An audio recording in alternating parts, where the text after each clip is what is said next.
Conservative new media viewers and JLin fans around the world, what is up? It's me, PFE, Paul F. Villarreal, the NBA expert, and we're here to talk about Houston's 109-106 victory tonight over the New York Knicks in Madison Square Garden, Manhattan, New York City. With the victory, Houston improves to 6-4 on the season. Just to note, this is the short video for the game. There will be a longer video about the game coming up, so stay tuned for that. Let's go to statistics really quickly. Patrick Beverley got the start tonight for Houston. Patrick finished with 5 points, 2 rebounds, 2 assists. He played 27 minutes, shot 2 of 6 from the field, including 1 of 5 from three-point range, no free throw attempts, 1 steal, 0 blocks, 2 turnovers, 0 personal fouls. Patrick was a -6 in plus-minus, and his efficiency number was 4. Jeremy came off the bench and played great. 21 points, 5 rebounds, 3 assists. His 3 assists were the most on the team. He played 30 minutes, shot 7 of 16 from the field, 1 of 6 from three-point range, 6 of 6 free throws, 1 steal, no block shots, 2 turnovers, 1 personal foul. His plus-minus was a -2. His efficiency was 19. James Harden had a big night after sitting out last night's game against the Philadelphia Sixers with bruised feet. Harden, 36 points, 9 rebounds, 2 assists. His efficiency number was 33. Dwight Howard, 7 points, 15 rebounds, 2 assists, 16 efficiency. Chandler Bieber Parsons had a very good game. 22 points, 2 rebounds, 2 assists. His efficiency number was 19. For the Knicks, Raymond Felton, the replacement for JLin in New York, had 8 points, 0 boards, 7 assists, 41 minutes. Raymond shot 3 of 9 from the field, including 0 of 2 from three-point range, 2 of 2 free throws, 1 steal, 1 block shot, 5 turnovers, 5 personal fouls. Plus-minus was a +6, and his efficiency was 6. Pablo Priani, who backs up Raymond Felton and I believe also plays a little bit of shooting guard for the Knicks, 0 points, 0 rebounds, 0 assists. His efficiency was -1. Old Jeremy Lin, quote-unquote friend, J.R. Smith had 15 points, 8 rebounds, 4 assists. His efficiency was 17. Carmelo Anthony had a huge game, 45 points, 10 rebounds. Andrea Bargnani, 24 points, 4 rebounds. Okay, here are the 8 or so things you need to know about this game quickly. Before the game began, Omer Asik apparently has restated his demand or request to be traded from the Houston Rockets. So the Twin Towers experiment appears to be completely over. It looks done. Do not expect Omer to play a lot of minutes in the games to come. The reason for that is if they're going to trade him, they don't want him to get hurt before he's traded. Another article that came out last night after the Philly game. This was written by Ian O'Connor of ESPN New York. Basically, it was a long article about JLin. I put this up on Twitter last night, and I had it under the heading that an NBA executive in the Eastern Conference said that he believed JLin could be a top 6 to top 10 point guard in the NBA. In the same article, and I'll put this in the comments as well. So if you didn't get to see it yesterday, you can go and check out the article today. Also in the article, a source apparently close to Jeremy said that he was taken back by being benched in favor of Patrick Beverley to start the season. Said it was a big blow to him. So the truth is starting to come out, even if that truth isn't being covered in Houston media.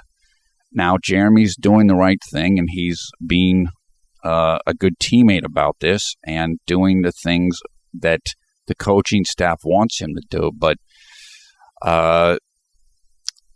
apparently some of the real feelings on the matter are coming out. And look, Jeremy didn't say this as far as I know, unless Jeremy was the secret source.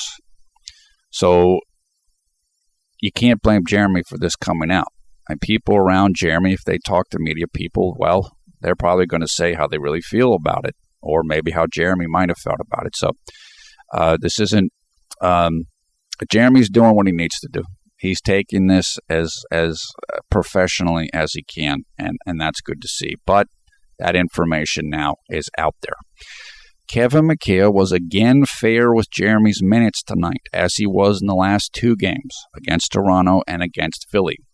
Jeremy played more minutes than Patrick did tonight, and based upon their performances, that was probably correct. Although the small ball lineup with Patrick, Jeremy, and James Harden all in the court at the same time finished the game. I'm not surprised by that, and you're probably going to see more of that as the season goes along, because Patrick and Jeremy are probably two of the best 6 or 7 players on the team. So you want to get them both on the court, and that happened late in the game tonight. Jeremy was clearly the best point guard in this game. It's not even close. The efficiency numbers say it, and he was the best guard besides James Harden tonight. So Raymond Felton fans and New York fans who have said over and over that Jeremy's overrated and not any good, well, have fun with the stat lines tonight. The team still lacks chemistry. There are still issues with the fit, and the ball did not move well tonight. And we talked about how it might have been Twin Towers and it might have been James Harden. Well, tonight was the second game, I think, in a row, maybe the third, where Twin Towers didn't play much. Yesterday, without James Harden and no Twin Towers, the team had 34 assists. Tonight, with James Harden and no Twin Towers, the team had 14 assists. What does that mean? That means James Harden might be the issue here in terms of the ball movement. So, you got to call it like it is. Ball moved a lot better last night than it moved tonight. So that's just what it is. And we will have to monitor that as things go along. So when people say Jeremy can't get assist or this type of thing, no, Jeremy can get assist. That's why he had 12 assists last night, and he could have had a lot more than that. But you saw possibly the James Harden effect tonight, and how that can hold down Jeremy's assist. Now, again, I don't want to just scapegoat James Harden, but because he played great tonight, but it's a different style of offense. It's a different offense. Jeremy led the team with 3 assists, and that was it. Nobody else even had 3. It's a different thing, the offense with James Harden around, apparently. Jeremy had a very strong fourth quarter, and he was great in the fourth quarter. He was the most efficient Houston player tonight in the fourth quarter. We talked about in the Philly game, Jeremy did not have a good fourth quarter, efficiency-wise. Well, tonight he made up for that. He had like a 9 efficiency in the fourth quarter and was great. Just really took over, I thought, early in the fourth, if I remember correctly. Also, he played strong defense. So Jeremy, yesterday, defense wasn't great. Fourth quarter wasn't great. Tonight, defense, very good, I thought. Fourth quarter, very good. Jeremy made the adjustments, even though he played 49 minutes last night. Early on, I thought he looked tired, but he pulled it together. And this is what he's capable of doing. And it was really, really good to see. Again, Jeremy beats one of his former teams. This has happened a number of different times. It happened twice last year against the Knicks, and once again tonight, it happened against the Knicks. Jeremy has scored 20 points or more in 4 of Houston's 10 games. He's really scoring the ball well. Really, really getting it done now. So if people thought Linsanity was a fluke, Jeremy Lin's a fluke, you're wrong. And the evidence is coming in quickly to show that that's an incorrect perception. This isn't a coincidence. This is what he's capable of doing. It has nothing to do with coming off the bench. The 34 points that he scored, season high, were with him as a starter yesterday. And I believe another one of the 20-point games, at least one of them, was with him as a starter. It's not about bench. It's not about starter. It's about JLin. This is the level of player that he is, and you're starting to see that more and more, and it's really good to see. In the 10 games that Houston has played this year, Jeremy's played well in 9 of them. So more consistency and just better play all around. And that's really good to see. Jeremy was off on his three-point shot tonight, and that will happen. Most of the misses were good misses. What I mean by that is they were close. One miss was way off. I don't know what happened on that shot, but every now and then that's going to happen. My own take is that Jeremy's legs were tired tonight because a couple of the misses that he had at the start of the game from three, the shot was short, meaning it hit the front of the rim. Usually when your shot is short, it means your legs are tired. So my guess is that the legs are a little tired from the heavy minutes of the last 2 games, including yesterday's game. And if you're tired, your form will break down. That might have been why that wild miss occurred. When you're fatigued, your technique goes out the window. It's like if you watch a runner racing. When they start to get tired, their form totally falls apart. And I think the same thing happens for basketball players when you're shooting and other aspects of the game, but particularly in technique of shooting. I know that certainly has happened to me many times. So I wouldn't expect this. This isn't, I don't think this is a big deal. I think it's just fatigue. Okay, next game is coming up in the United States on Saturday, November 16th. It will take place against the Denver Nuggets in Houston, Texas. That game will take place at 8 p.m. Eastern Time in the United States, which means the game will take place on Sunday, November 17th at 9 a.m. in Taipei, Taiwan time. Long video is coming up. Stay tuned for that. We'll work on that as quickly as I can. I might watch a little bit of the OKC Golden State game that's on right now.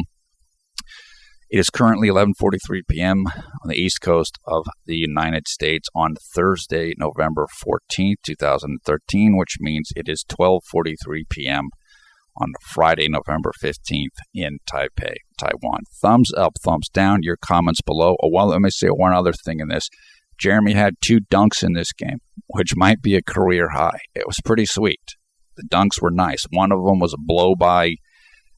Maybe it was Prione trying to guard him. Jeremy lost him on a pick and roll and just was wide open for a dunk. The other one was he was open on the other end of the court on a turnover by the Knicks. He got the ball dunked. So that was both of those you'll see on the highlights from Blyon or whoever else.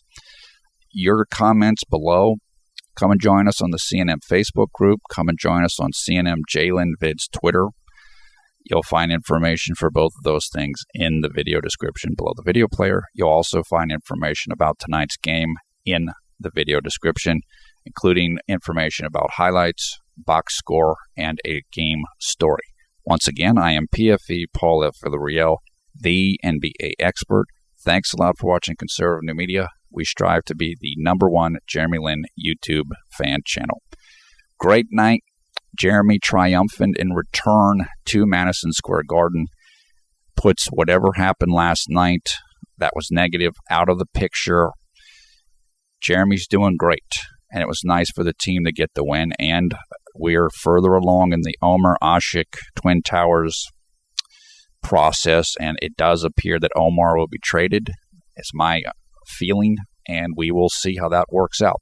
The team still needs more chemistry. It's going to take a while. It's going to take a while for a number of reasons, and we'll see how quickly things can develop.